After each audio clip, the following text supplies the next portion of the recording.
question, catch me after or email me, and I'll be more than happy, or come to me during office hours, be more than happy to talk about it. Okay, so where we left off, and we're trying to finish, right? Gee, do I have the right syllabus in front of me? Yes, I do. I already printed it. So, yeah, we're trying to finish this today. Might have a quiz over like the second half on Friday, since we did have a quiz on Monday. So, Sirius told them about Barty Crouch, right? And where we left off, what did he tell them about Barty? What had Barty done in the past? He caught the Death Eaters unknowingly. Okay, what else? Sent his son to Azkaban. Oh, I'm on the wrong one. What did you say? Ludo Bagman. Oh, you were thinking Ludo, yeah. Sent his son to Azkaban, and let's see. We find out he died, etc., and people started to second guess. And what happened? Barty Crouch never became Minister of Magic. Who became Minister of Magic instead of Barty Crouch? A moron. Okay, Cornelius Fudge.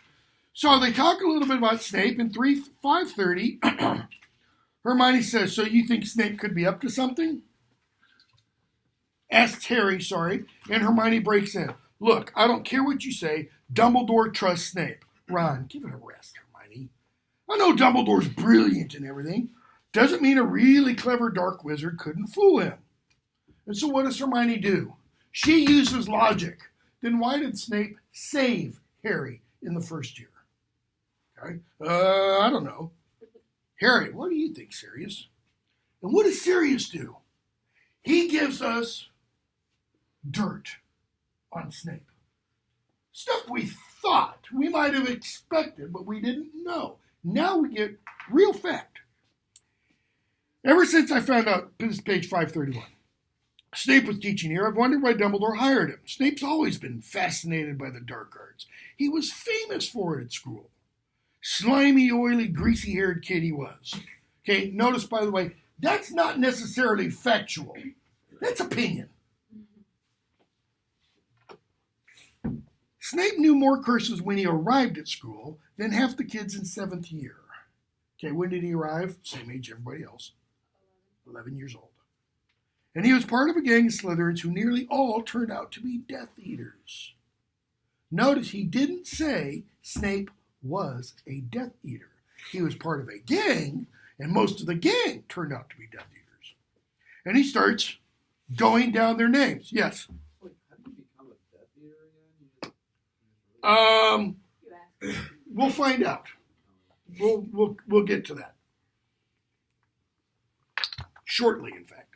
Well, who knows? So he talks about some.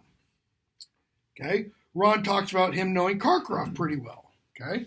And Harry says, yeah, Karkaroff showed Snape something on his arm. Serious, really? Wonder what that was. No idea what that was. Okay?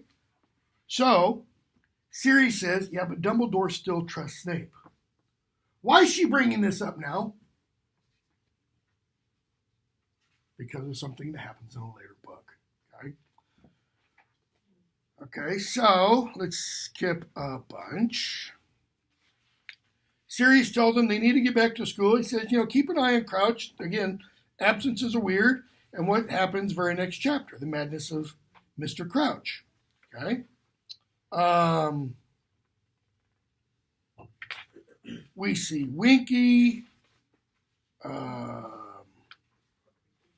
Let's see. Hermione starts getting hate mail, weird, like serial murderer type letters. Page 541. Letters come out from a magazine from the Daily Prophet. You are a wicked girl. Harry Potter deserves better. Go back where you came from, Muggle, etc., etc. Hagrid comes back to teach. And let's go to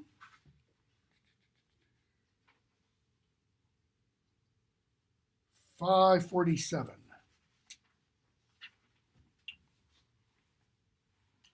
Hermione says, Rita Skeeter's definitely not using an invisibility cloak. Okay. Moody says he didn't see her anywhere near the judge's table at the second task or anywhere near the lake. Why is this important? He can see through invisibility cloak. Why else? What happened at the end of the second task? Oh, she wrote about what her and Crumb were talking. She describes in her article what Hermione and Victor Crumb were discussing. Okay? So Ron's like, give it a break. Harry, maybe she had you bugged. Now, what's Harry thinking of when he says that? He's thinking our world, because he grew up most of his life in our world, watching TV, reading novels that involve electronic bugs. What, like put fleas in her hair and something? And Harry kind of explains, and Hermione says, are you ever going to read? Okay. She says, you can't do that here. All those substitutes for magic muggles use. So notice, what's the purpose for magic? Or, that's one way of putting it, to make magical people what, ultimately? Lazy. Lazy. Rather than walk to the store, what? Operate. Or take a flu network or something like that. All those things, all those substitutes muggles use, for magic muggles use, electricity, computers, radar, all those things. They go haywire around Hogwarts. Too much magic in the air, etc. So, she likes that idea, though. Ron, fleas in their hair, bugs, Okay. Page 549, they get a letter from Percy. Percy says, Crouch is taking a well-deserved break, hasn't been around, blah, blah, blah, blah, blah. So, 550, 551, they find out about the third task. It's going to be a maze. Have to get through the maze. First person to get through the maze will get to the Triwizard Cup. Pretty simple. Okay? Though there will be obstacles. Okay? So what happens after they talk about the Triwizard, the third task? Who wants to talk to Harry? Why? He read the article. He wants to know what's going on with Hermione and Harry. Page 553. Well, 552. Crumb says, I want to know what there is between you and Hermione. Harry, nothing. We're friends. She's not my girlfriend, never has been. Hermione talks about you very often. Harry, yeah, we're friends. No. Okay. What is Hermione like to Harry? Sister. Okay. So, he tells Harry, that Ronsky, Harry tells him, I saw you at the Quidditch World Cup, and what happens? Barty Crouch appears. Okay. How does he appear? What does he look like? How does he behave? Crazy. How crazy? Describe. Not making any sense, talking to himself. Not making any sense, talking to himself, eyes rolling in his head, a little bit of, slobber coming out of his mouth. Must warn Dumbledore, 556. I escaped. Must warn, must tell. See Dumbledore. My fault, all my fault. Must tell. Bertha dead, all my fault. My son, my fault. Notice there's a lot of ... dots in that. Why? Because he's leaving out all the important stuff. But there is a lot of important stuff in there that we come to find out later. So, Harry leaves Crumb with Crouch. He goes off to find Dumbledore. Who stops him? Why? Almost came up the nose. Because it's Harry. Okay. And if he can do what to Harry, he will. If he can cause him any kind of discomfort at all, he will. Okay? Why? Because he doesn't like his dad. And he hates Harry. Okay? So, he goes up to Dumbledore. He tells Dumbledore, Crouch is here, down in the forest, wants to speak to you. And they get down there. What do they find? Well, Barty Crouch isn't there, but who still is? In what state? He's been stupefied. So, Dumbledore revives him. He attacked me. The old madman attacked me. I was looking around to see if Potter had gone. He attacked me from behind. Okay. So, Karkaroff threatens Dumbledore. And what does Hagrid do? Essentially, you take that back. Down, boy. Okay. Chapter 29. Okay.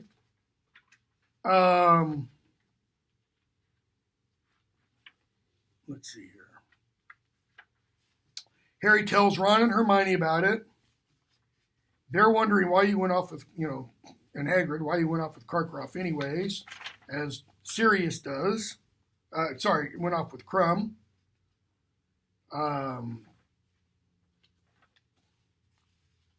And Harry has a dream. Page 575 and following. Where is he when he has this dream? Harry's, in the course of the novels, Harry's going to dream in, I think, only 2 of his classes, or 2 of the subjects that he takes. Divination and history of magic. Describe divination. Warm, boring, and perfumey. Warm, boring, perfumey. Okay. What else? Describe the actual subject, divination. Telling the future. Telling the future. How? What methods do they use to foretell the future? Not, well, kind of. First book, what do they use? Tea leaves. That is, in teacups. Crystal ball. Planets. Astrology. Any other means?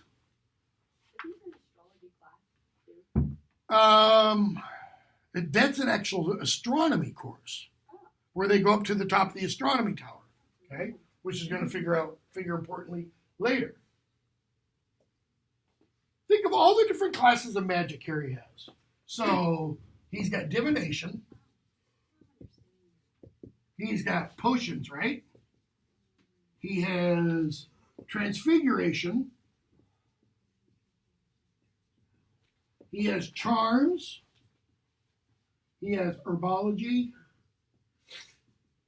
Care of magical creatures. Later on, he's going to have, I think, he takes arithmancy. Louder? Dada. Which, by the way, if you know anything about the history of art, I think when she chooses Defense Against the Dark Arts as the title of a class, she knows about this acronym. The Dadaist movement in art is this movement in the early 20th century totally away from representational art to fragmented art. It's the breakdown of order and such. Well, what do the dark arts do? They break down your order, so it's defense against that. Of all of these brands, or branches, let's call them, of magic, which of these have any quote-unquote real world, our world, kind of correlative branch? Arithmancy. Does it really? Kind of.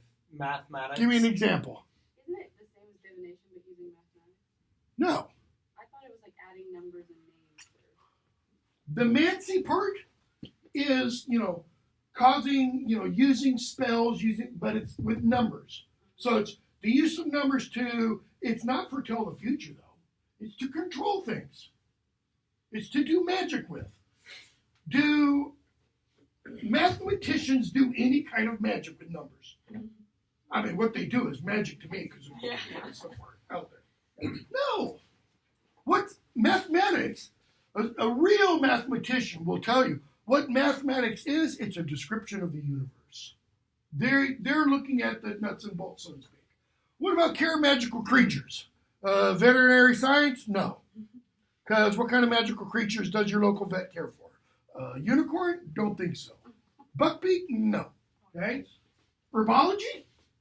Yeah, kind of. Yeah, go to Colorado. You can go do your herbology. No. Because what do they do here? Mandrakes. What else? Other kinds of plants that will eat you. We're not talking Venus flytraps. Some that will talk to you, etc. It's not, modern, our world horticulture. Charms? Nope. Try it. Potions? Try it. I mean, you could go all essential oily stuff. I know people have literally made millions selling essential oils. Okay? Is an essential oil going to cure your cancer? No. Is it going to heal a broken leg? No. Are you going to be able to get a potion to regrow a bone? No. Though scientists did just announce they discovered a gene that if you turn the gene off, it might be able to regrow things like fingers. It's the same gene that is found in some salamanders and lizards that allows them cut the tail off and it regrows. Right? That's neat. Defense against the dark? No, we don't have that. Unless you're, working to become a priest and within the ranks of the priest, an exorcist. I guess you could call that defense against. There's only one divination. Why? Because you can go to a couple different places in Murfreesboro and you can have your tea leaves read. Palmistry. You can have your palm read. You can have somebody look in a crystal ball. You can look in any newspaper and find your horoscope for the day. That's astrology. And of all of these teachers, except for maybe Hagrid, of all of these teachers, is there anyone that Rowling's portrayal of is somewhat sketchy? Yeah, it's this one. Because she's an out-and-out what? Okay, fraud. That's the word I want. Because you can be nutty, but not a fraud.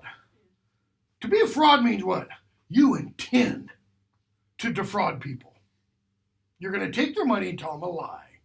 Okay? So of all the branches, the one that has a real world corollary or application, she says, this is a bunch of nonsense. In fact, Dumbledore is going to say in a later book, if I really had my way, we wouldn't even do this. Why?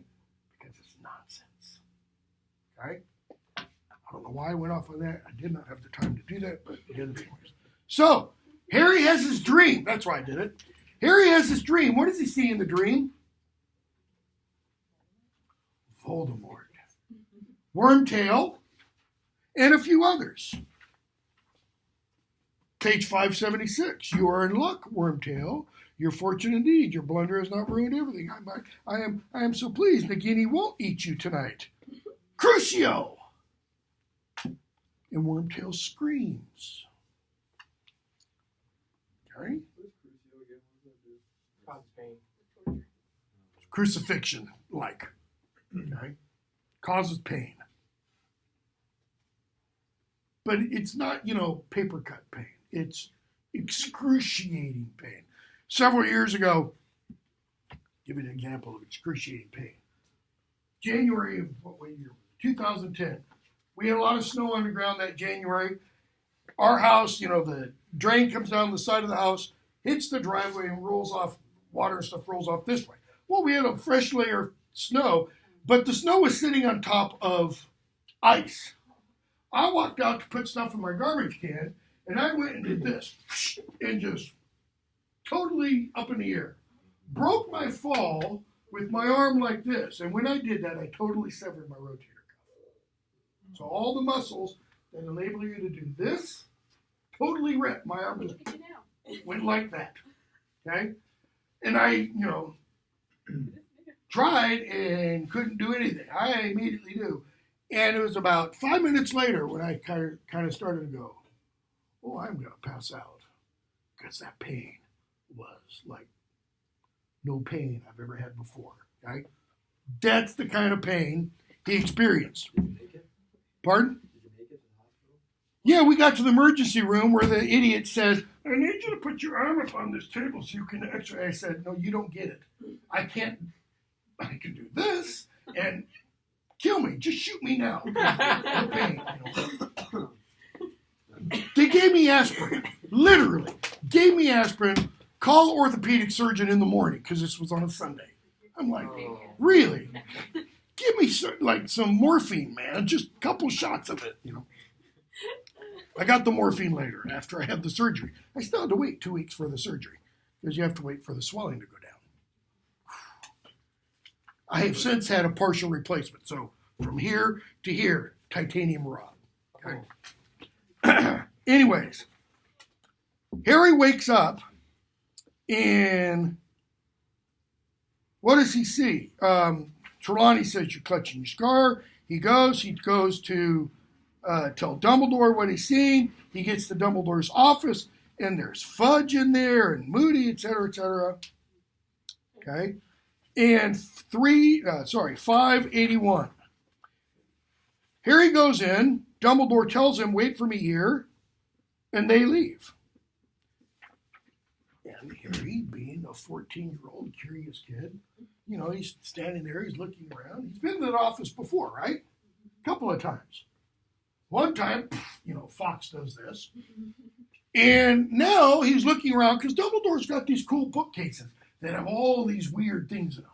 And one of them got this glowy kind of light. So he goes and looks at it. It's kind of like Galadriel's mirror, if you want. There's this stone basin, and it's got this light, foggy-like stuff in it. And what happens? He looks, and he looks, page 583. He wants to touch it, but he doesn't. It starts to swirl as he looks at it closer and closer, and he gets closer and closer and closer until... Okay, so what is this like? Like you got sucked into it. Like Tom Riddle's diary. So he goes in. What does he see? He's in a courtroom. Big old chair in the middle with chains on it. People over here. People over here. Who's on this side and who's on this side of them? Dumbledore and Moody. Dumbledore doesn't look quite the same, a little bit younger. Moody doesn't have as many pieces of flesh taken out of his face. Okay? And what does he witness? Whose trial? Who gets brought in? You don't have to put them in order. Karkaroff. Who else? Okay. Bellatrix Lestrange, her husband, and Crouch's son. Ludo Bagman. Who gets named? Arthur Rookwood gets named. Avery gets named. A bunch of people that Sirius has already named get named. And Snape. And what does Dumbledore say? Snape was a Death Eater. And Harry's like, yes. He was a Death Eater, but importantly, what did he do? When? Before Voldemort's fall. Why is it significant that he did this before Voldemort's fall?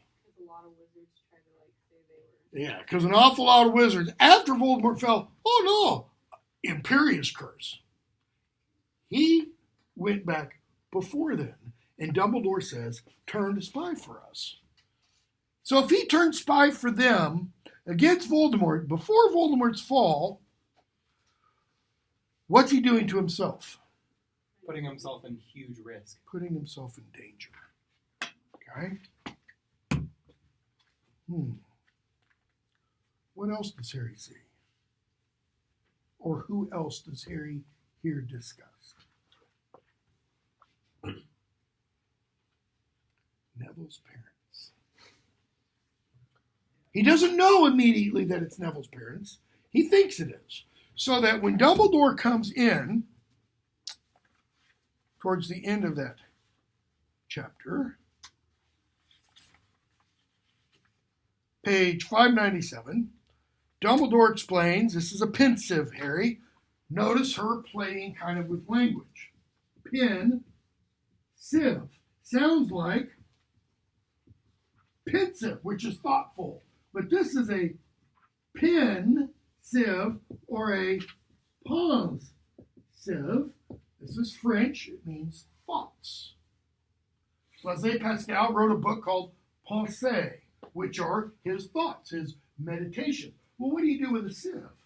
You shake, and what do? You separate thicker material from small, or larger material from smaller material. So what's the pensieve for? It's so that you can remove kind of the extraneous stuff. Wouldn't one of these be just absolutely fantastic before an exam? I mean a real exam, not like the one you had to hear. One where you come in, you sit in class like, SAT. Remove all the nonsense stuff you don't need and just remember everything you crammed for. Because I don't know about you, but I've gone into exams before. I've sat down, I've looked at the thing, and I've thought, oh my God, I don't know a single thing on this. When I was doing my doctoral exams, very first one, and these were four 4-hour written exams. I sat down, I looked at the questions, I thought, that's it, 4 years. And it took me like 15 minutes before the light started to dawn. I thought, okay, I know this. I've been reading about this for the last, whatever years. So, Dumbledore says, when I've got too much on my mind, I use this. It's a pensive. Harry, that's your thoughts? Yes, let me show you. And so he swirls it around and stuff. And we see Snape. It's coming back. Karkaroff's too. Okay. What else do we see? Well, Dumbledore says, I was using the pensive when Fudge arrived. Harry, sorry. I shouldn't have looked. Curiosity is not a sin. But we should exercise caution with our curiosity. In other words, I don't blame you for looking at that, but, you probably shouldn't have gone all the way in. Okay? So they keep talking, and Dumbledore finally, because Harry has this opportunity now, explains what, he doesn't say what Sirius meant by the signs, but he explains the signs that Sirius alluded to. For example, Bertha Jorkins. What did Sirius say about Bertha Jorkins? Not stupid as everyone's saying. Yes and no. She was a year or two ahead of him. He does say she was kind of adult. Okay? But she worked for the Ministry of Magic, which means she had some secrets. She knew something. What department did she work for? It was Crouch's International Magical Cooperation. Okay? So,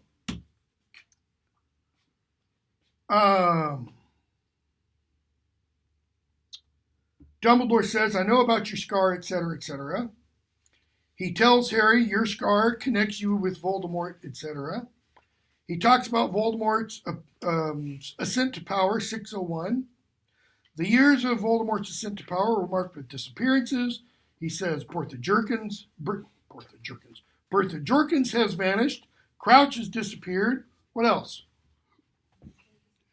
There's an old muggle who disappeared. And where did he live? The very same town that Voldemort grew up in. Okay? He says, I think these disappearances are leaked. Okay? Harry, you know the trial, the one you found me in? Were those Neville's parents? And he says, yes, they were. His father, Frank, was an Auror, like Moody. They were tortured for information. So they're dead. Notice the implication Harry jumps to. Why does he jump to that implication? Okay, his parents are dead. His parents were tortured.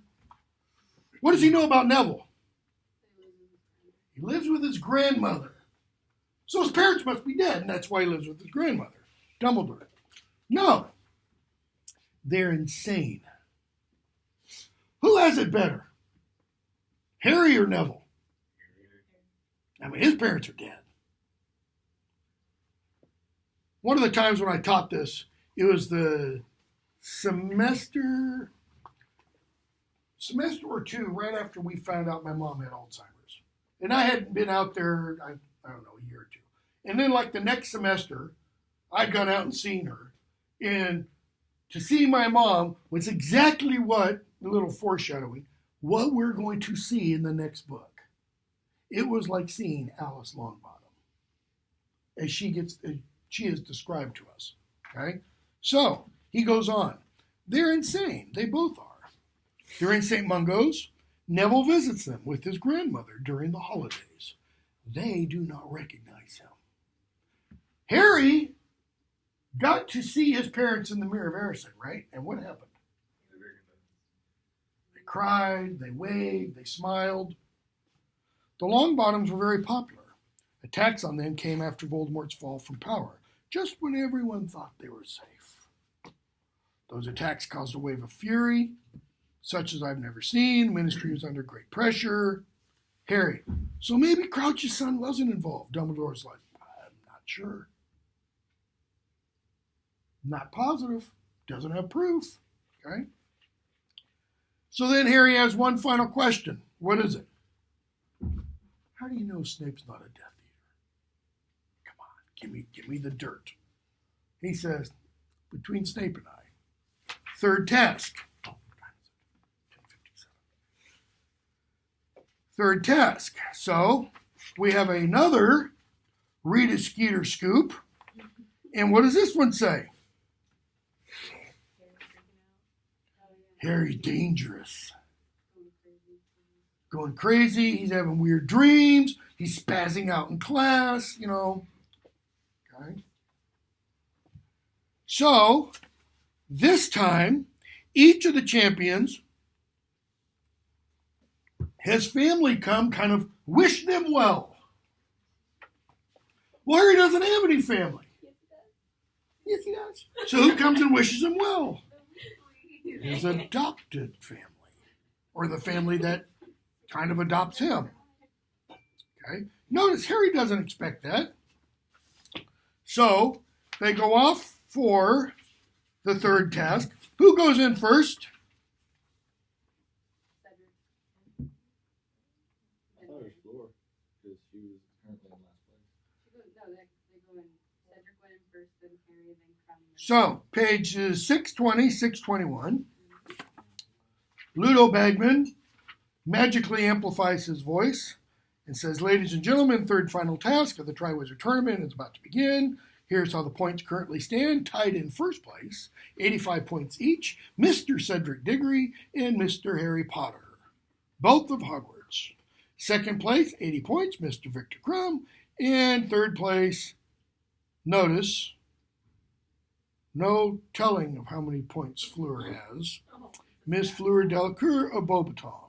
So, blows his whistle, Harry and Cedric go in. And then what happens? I think it is 5 minutes pass.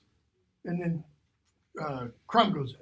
And then 5 minutes pass, and then Fleur goes in. So, Harry and Cedric, because they're ahead on points, they get a head start. Okay, cool. Notice, what does the maze look like now as opposed to what it looked like when they were told? Taller hedges. Yeah, there are hedges. I mean, when they went before, the Quidditch pitch wasn't quite flat. I mean, the plants had started to grow, but you could make stuff out. Now, it's like hedges as tall as the ceiling. I don't know if you've ever been in a real maze. Every now and then, you know, the Beatty family farm, they do the corn maze, etc. You know, that works because the corn grows 7, 8 feet tall. But if you've ever been in a real maze with like 10-foot tall hedges, that are really thick so that you can't see through them. Okay? They can get a little unnerving, especially because the one I've been in before, just outside London, pathways like this one. You got big old hedge here, big old hedge here. And if you get a bunch of people, then it makes it hard to turn around and all that kind of stuff. I've been in a mirror maze before where you couldn't Oh, even yeah. tell what was an entrance and what was Another one, also in the UK, doing my Harry Potter course, it was at one of the castles we go to, and my son, who was 6 or 7 years old at the time, just runs, bam, right into a mirror. I mean, full speed. Thought he broke his knee. Thought for sure he broke his knee. Anyways, so we're going to skip a bunch.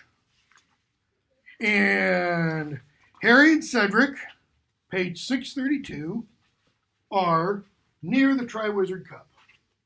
Who's closer? You sure?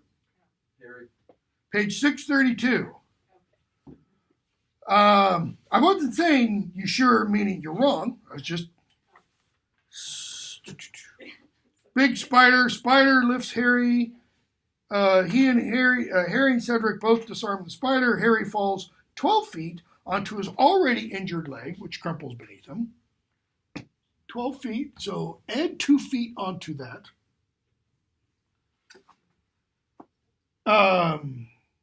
They get the spider away. He hears Cedric. Cedric says, "You okay? You fallen?" No. Harry says he looks down at his leg, bleeding freely, gooey stuff from the spider. He tries to get up. He can't stand on it. Cedric was standing feet from the Triwizard Cup, which was gleaming. "Harry, take it. Come on, take it. You're there." Cedric doesn't move. He stands there. He looks at Harry. He looks at the cup. He sees the expression on his face. What kind of expression? The longing. This isn't, slash fiction, his longing for Harry. This is, he looks at the cup and goes,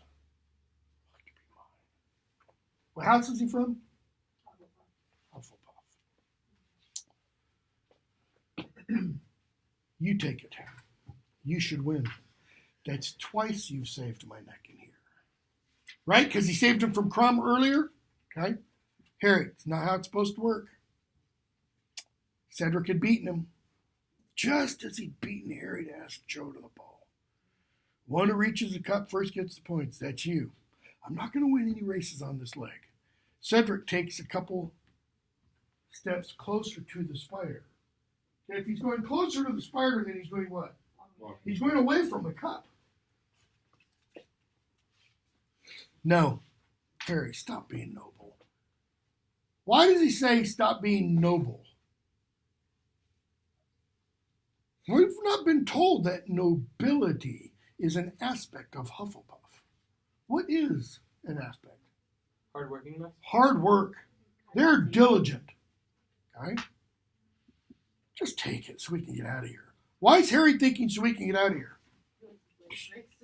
His leg's bleeding. You told me about the dragons. I would have gone down in the first task. I was told too. You helped me with the egg. We're square.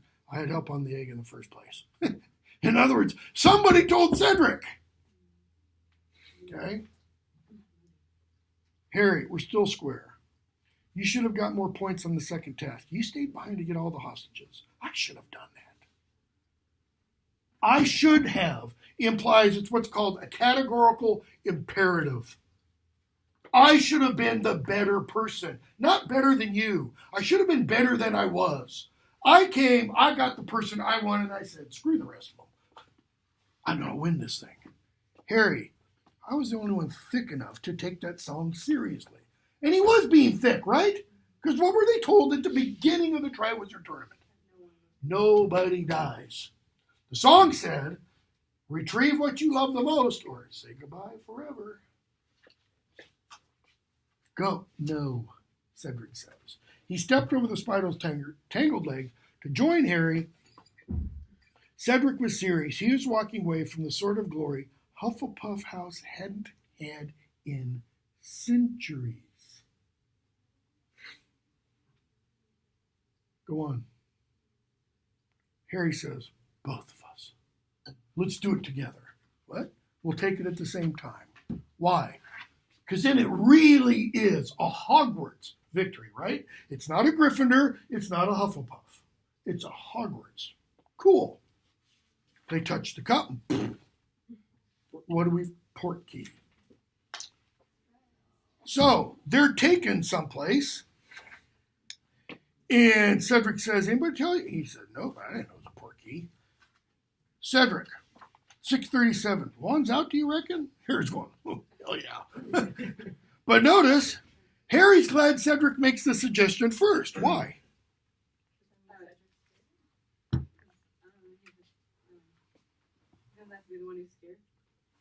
Yeah, that's what I think it is. Harry doesn't want to, Cedric, should we use our wands?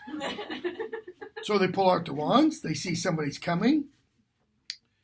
And this somebody that's coming stops beside a towering marble headstone. And we're probably just going to have time to discuss this. So yeah, we're not going to finish this today. So, big marble headstone. Okay? The person stops. So here's the person, stick person, because that's all I can do.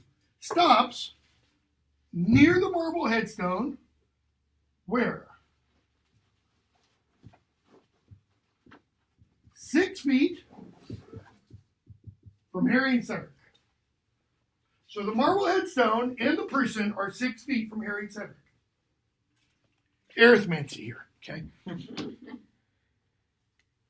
And then without warning, Harry's scar exploded, and what do we hear? Kill the spare! Avada Kedavra, blast of green light, blazes through Harry's eyelids. Why? He closes his eyes. He's not going to watch this. He hears something heavy fall to the ground beside him. So, here, Harry.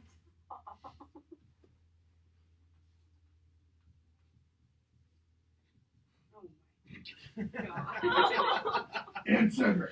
He's lying down. His arms, he's not, dog. Okay? He's lying down. Actually, should be literally spread eagle. Because when you get hit with an Avada Kedavra, when they find you, you're like this. Okay? So,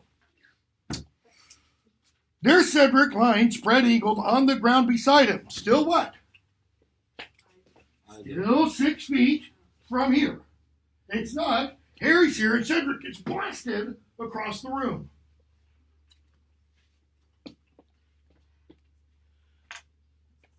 For a second that contained eternity, Harry stares into Cedric's face, blah, blah, blah, blah, blah. The short man in the cloak puts down his bundle, drags Harry towards the marble thing. So, Harry gets dragged and now he's here. And he gets tied up. He is what? He is still, from here to here, that is still, sorry, this should be from here. That is still 6 feet. Until we get to page 639 and we find out Cedric's body was lying some 20 feet away. How? Did it move? Is this like Lion Witch in the wardrobe and a bunch of little mice? They come and get underneath Cedric and go, we can do it, and they carry him away. An isosceles triangle, where 6 feet between the people, and then the stone was over here. If it's an isosceles triangle, what is equal? All the sides are equal. Oh, then not that one. Okay, Not that one. so What's the other one? Where the two sides are long. right triangle. No. Okay. No, that's an equilateral triangle. I know what triangles are. Right triangle, long side, short side.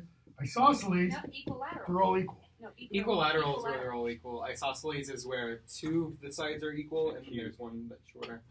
My mom's a mathematician, so You're no thinking big of deal. the acute one. The acute one. Okay, I don't think so, but it's been 40 years since I've had geometry, so It's So- math, don't question it. yeah. So, what do we see? We see Wormtail do his, what do you call this? Black Mass? Potion creation. Resurrection? Bone of the Father unwillingly, forcefully taken, and the dust comes up.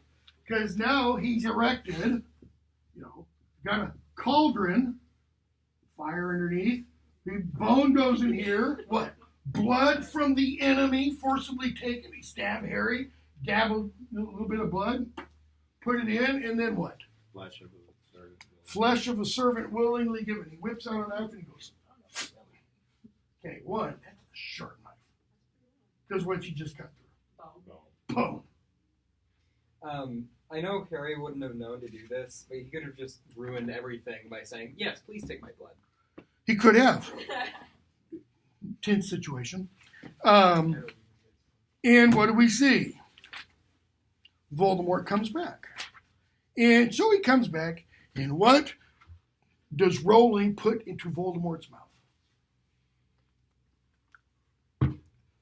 If you ever saw the first Incredibles, great animated film, we see the evil villain say to Mr. Incredible towards the end of the film, "You got me." Anybody know the scene I'm talking about? Monologue. "You got me monologuing, you tricky little." Why?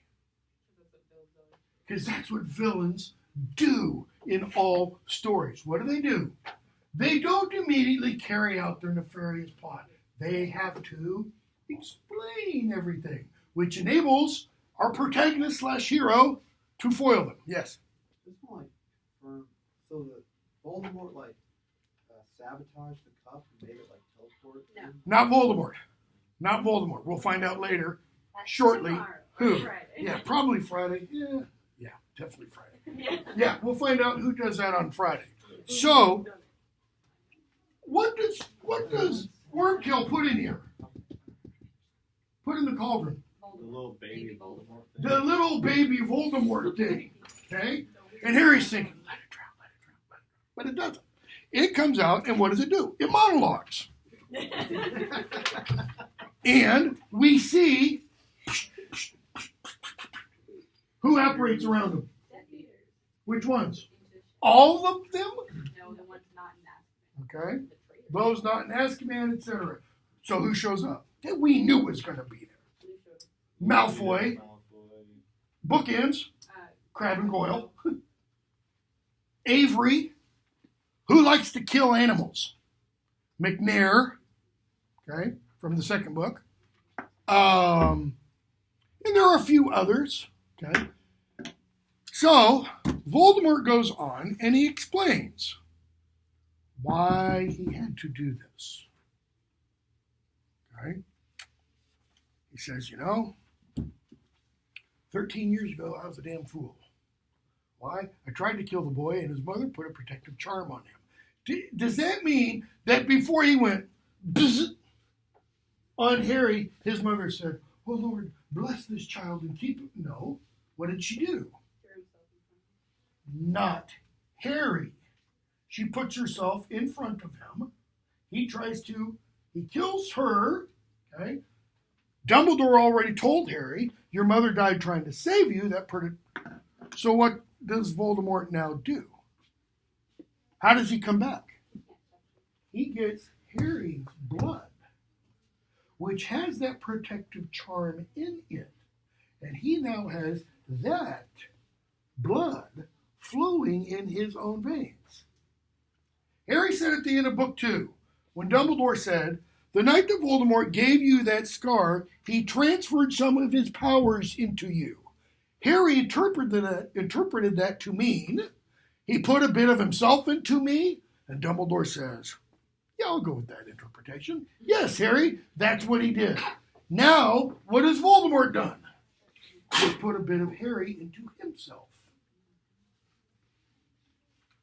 That becomes the out of the prophecy that we learn in book 5. And becomes the solution to the riddle, no pun intended and not intended, towards the end of book 7. So, I'm going to skip a bunch. We get priori incantatem. We've already heard those words. Where? Quidditch World Cup in the clearing. They do priori incantatem on Harry's wand. And what do they hear? More's Mordred. The image of the previous spell comes out. Okay? So, Voldemort, 660, 661, puts Harry under Crucio curse. He goes, that hurts, didn't it? Tell me you don't want me to do that again. And he's using the Imperious charm to force Harry to say, I don't want you to do that again. And Harry says, I won't. Why? Because Mad-Eye Moody did a good job. Yes. Why did he teach him Okay, we'll get to that later. Okay? So, Voldemort says, come on, Harry, you should show good manners. Dumbledore would want you to be courteous and such. And we'll stop with this. Bottom of 662. Notice, Harry jumps behind this thing. Voldemort says, okay, we're done. I'm done playing cat and mouse. I'm going to kill you. Harry jumps behind this, and we're told at the bottom of that page, there was no hope, no help to be had. As he heard Voldemort draw near, still he knew one thing only, and it was beyond fear or reason. He was not going to die crouching here like a child playing hide and seek. He was not going to die kneeling at Voldemort's feet. He was going to die upright like his father. He was going to die, what? Trying to defend himself even if no defense was possible. Notice what he's not going to die doing. Groveling. What else? Hiding. What else? Begging for mercy. What else? You're all missing it.